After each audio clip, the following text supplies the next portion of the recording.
আসসালামু আলাইকুম প্রিয় দর্শক, আজকে একটু আলোচনা করব খুবই সংক্ষেপে যে জাহান্নাম থেকে আমরা কিভাবে মুক্ত থাকব।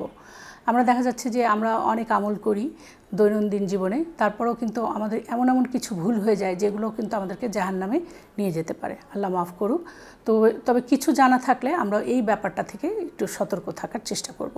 প্রথম যেটা, ফরজ এবং ওয়াজিব কখনো ছাড়া যাবে না। ফরজ এবং ওয়াজিবের সাথে কোনো ধরনের কোনো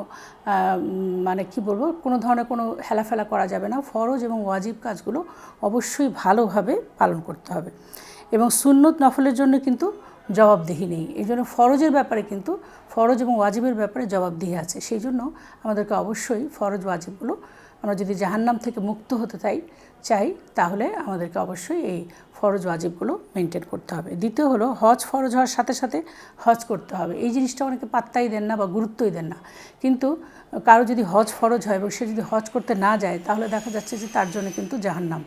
এই জন্য আমাদেরকে এই বিষয়টা অবশ্যই লক্ষ্য রাখতে হবে যে আমার সামর্থ্য হওয়ার সাথে সাথে আমরা যেন এই হজটা পালন করি।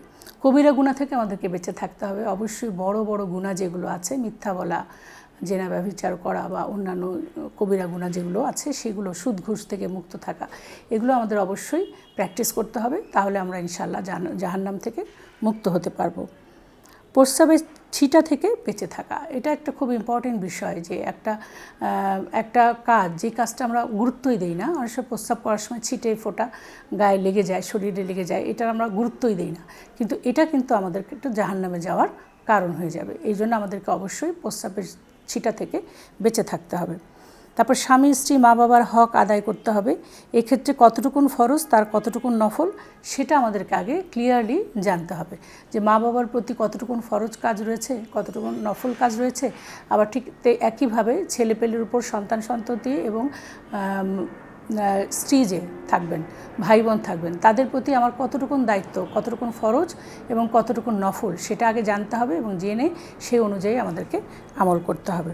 সবশেষে বলবো যে ঘুষ, জুয়া, মাদক, জেনা ব্যভিচার থেকে দূরে থাকা।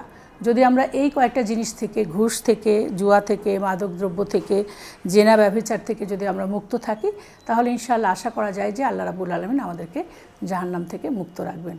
সবাই ভালো থাকুন, সুস্থ থাকুন। আল্লাহ হাফেজ।